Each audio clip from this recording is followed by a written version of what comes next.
In today's world of hashtags, shortcuts, and life hacks, our attention is sliced finer than the vellum folios of a 900-year-old grimoire.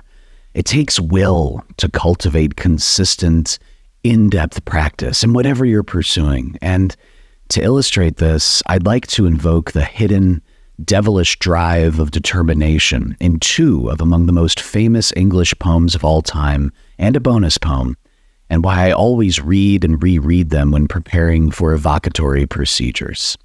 Part 1, What Willish Wiles Windily Whip with Wizardry Warbles.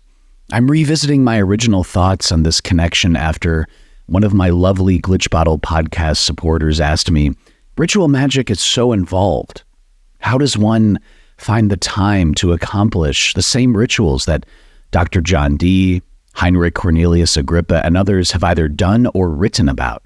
And I asked, have you ever burned your fingers on flaming beeswax candles during the 1559 Heptameron's exorcism of the fire and cursed silently under your breath? Does your consciousness wobble with the water in your pre-dawn Solomonic bath as soft, invisible fingers wrap around your neurons, slowly trying to coax you back into the warm embrace of your bed? Sometimes, but only sometimes, do you spend hours planning a ritual the day before only to blissfully banish your alarm clock back to silence while whispering to yourself, I'll do it next week. Never, right? We've all been there, hitting the snooze button more than the oratory and choosing to relegate magical inquiry and ritualistic engagement to a mere side hobby instead of a consistent, effective, and diligent art and science. Most grimoires tell us we need to find time away from the world as part of purification and resetting, but let's be frank, in today's world of hashtags and shortcuts and life hacks and videos of kittens riding Roombas don't judge my search history, our attention is coveted. And if you're listening and reading this far, hazard thy steps, O seeker, because something might be seriously pre-internet about you. It certainly is for me. So what kind of magically imbued snowshoe, if you will, is strong enough to allow us to trudge above this never-ending avalanche of distraction, to buttress ourselves in our occult layers, both mental and physical, and to reclaim ourselves as active participants in our lives, as operators, magicians, scholars, poets, whatever you're doing? Well, that requires will or determination, which is a magical act in and of itself. And to illustrate this, I'd like to invoke the hidden devilish drive of two of among the most famous poems of all time and encourage you to read and reread them when preparing for magical rituals. The two excerpts we'll be examining are John Milton's Paradise Lost, written in 1667, and Alfred Lord Tennyson's dramatic monologue, Ulysses, first published in 1842. And both of these poems, to me, touch on the Promethean or Satanic will, and how this attitude, this refusal to yield to either materiality or non-materiality, is vital for the practicing ceremonial magician. And let me be clear, and I know that my podcast supporters and listeners know this, but I'm not a Luciferian. I'm not a Satanist, or what the author Jake Stratton Kent called a dark fluff bunny, stalking the forums and wearing goetic sigils as jewelry. I mean, these things, to me, should be avoided. I am an academically inclined researcher, former beekeeper. I am a practitioner of historical ritual magic and just an overall nerd. And I also have a passion for reading a lot. I mean, my world is Shakespeare and Whitman and Emily Dickinson and esotericism in this very strange cauldron. But I like to think that this kind of will to challenge the vicissitudes of fate and to conquer sloth or the lust for results in a ritual or the fear of failure or success is the most important thing there is for esoteric procedures, without which gathering the proper materia magica and memorizing invocations for a ritual would be, at best, a half-ripe fruit falling with perfect mediocrity off the tree of results.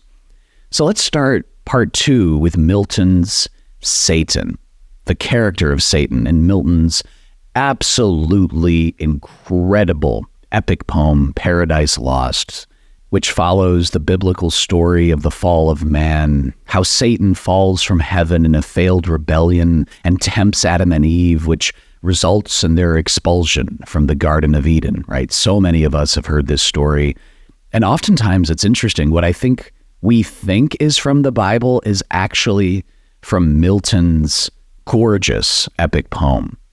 I believe it was the literary critic and scholar Harold Bloom that said, if Dante is the epic poem, if you will, of Catholicism, this Miltonic Paradise Lost represents the 17th century English Protestantism, even though Milton represents something far different than the orthodoxy of Protestantism at the time. But that's a conversation for another day.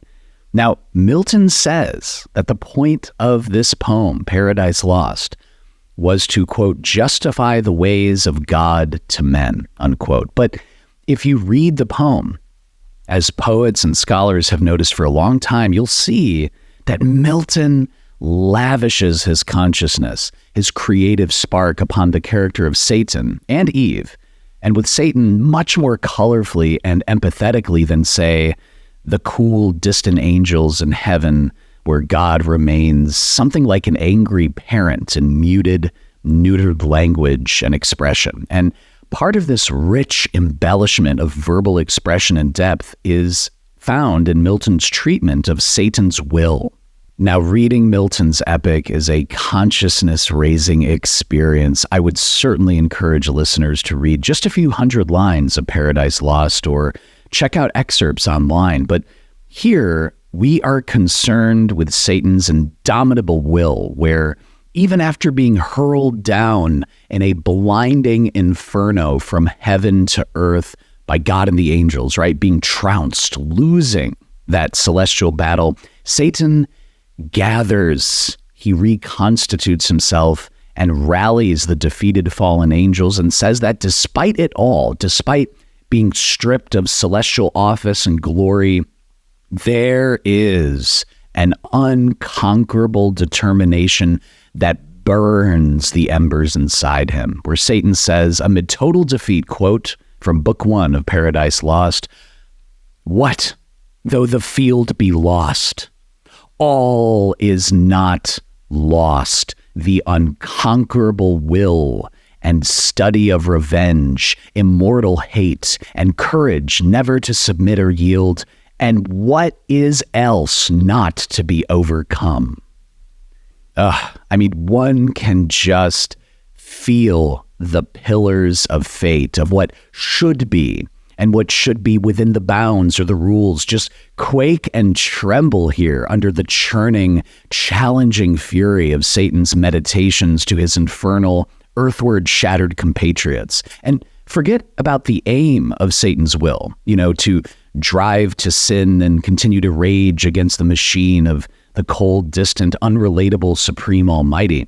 But just looking at this fallen angel's will alone, we can discern that if we, as operators, magicians, esotericists, apply just a spark of that same drive to perfecting a magical circle, or writing stroke by stroke with a consecrated ink and goose feather quill, an entire book of consecrations or a liber spiritum, what else could we not do? Or as Satan says, what else could not be overcome? It's empowering, but it's also an invitation for us, right? We are the ones listening to this fallen celestial being, encouraging us to upward ourselves, to upper valence ourselves, and to go forth. Practicing magic is, by my lights, it's active, it's not passive. In other words, we are not begging for a chance of a shred of celestial benediction to mayhap shine on our pathetic, unworthy husks of flesh for a brief minute in self-flagellation.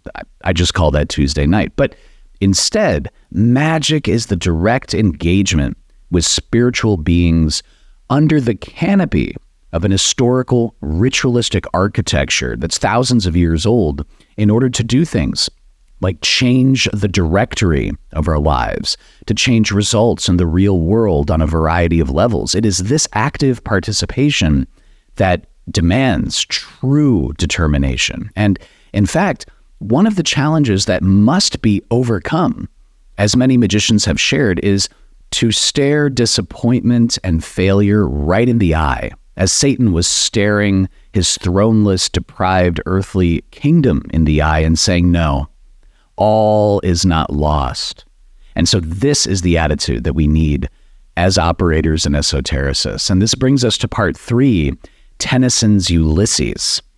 Now, Milton's Satan is charming and passionate and defiant, embodying the courage never to submit or yield. Well, as Yale literary scholar and professor Harold Bloom has argued, Satan's refusal to submit or yield is absorbed, and it is articulated in the dramatic monologue Ulysses, written by Alfred Lord Tennyson in 1833 and published some years later. The entire poem of Ulysses demands to be recited out loud, but I will restrain myself for now, and instead, here we will examine the concluding lines of Ulysses, where we find Ulysses, or Odysseus, having finished his famous Odyssey and coming back home to rule as king of Ithaca. And Ulysses, after the Odyssey, after he comes home, you could argue Ulysses has everything. A family he loves, riches, people who love him. But Ulysses is filled with discontent. Ulysses yearns for something more. And like a magician staring a big magical project in the eye, or Milton's Satan staring at the distant heavens from afar, Ulysses stares old age and contentment of just breathing in the eye, and he says, no. Ulysses defies fate. Ulysses turns over ruling his kingdom to his son, and he gathers his aged crew to the shore. And he says this at the close of the poem. He says, "Come, my friends, 'tis not too late to seek a newer world. Push off, and sitting well in order to smite the sounding furrows. For my purpose holds to sail beyond the sunset and the baths of all the western stars until I die. It may be that the gulfs will wash us down. It may be we shall touch the happy isles and see the great Achilles whom we knew. Though much is taken, much abides. And though we are not now that strength which in old days moved heaven and earth, that which we are, one equal temper of heroic hearts, made weak by time and fate, but strong in will, to strive, to seek, to find, and not to yield." These are the echoes of Paradise Lost. This is what we need to always keep in mind as esotericists, practitioners, whatever we're doing, whether we're staring down age, fear of failure, the daunting task of consecrating magical tools, finding a location for an operation, whatever it is, we look at it and we say we will desire always, quote, to strive, to seek, to find, and not to yield. When a magical operation does not go as we hope it does, we adjust, we record our results or lack of results, and we echo Milton's Paradise Lost with the courage never to submit or yield. And like that character, Satan, we ask, being filled with this determination, what is else not to be overcome? So poetry often, and I'm really curious if this happens to you, it often conjures me, as it were, unwittingly summoning other poems to my mind. And so I'll end with one more poem that to me is gentle in its urging of us to sail onwards. It's gentle, but it's powerful. The Laughing Heart by 20th century American poet Charles Bukowski. And by my lights, there is something when you Read or recite this poem. There's something gorgeously Falstaffian. It's brimming with vitality that only seekers, sailors, and anti-Prince Hals could ever feel. Here's the poem. Your life is your life. Don't let it be clubbed into dank submission. Be on the watch. There are ways out. There is light somewhere. It may not be much light, but it beats the darkness. Be on the watch. The gods will offer you chances. Know them. Take them. You can't beat death, but you can beat death in life sometimes. And the more often you learn to do it, the more light there will be. Your life is your life. Know it while you have it. You are marvelous. The gods wait to delight in you. I just hear so much of Falstaff in that. That delight and will, to me, it has made the difference. And it makes the poetry, the research, the magical ritual engagements even more richly velveted, beneficial, and sustaining. It is always the journey, to me at least, and by being challenged, that most of the practitioners and scholar practitioners I know and have interviewed have prevailed, defiantly sailing off their edge of the known world into the baths of the stars, incanting the holy journey. And I hope that you know that you too have a ship and crew ceaselessly waiting for you. And I hope that you continue to smite the furrows in whatever bark you find yourself in, and you invoke often and forever. Never yields, never give up. As the American poet Wallace Stevens said, the circles quicken and crystal colors come and flare. As always, this is Alexander F., reminding you to invoke often, uncork the uncommon, and keep the light.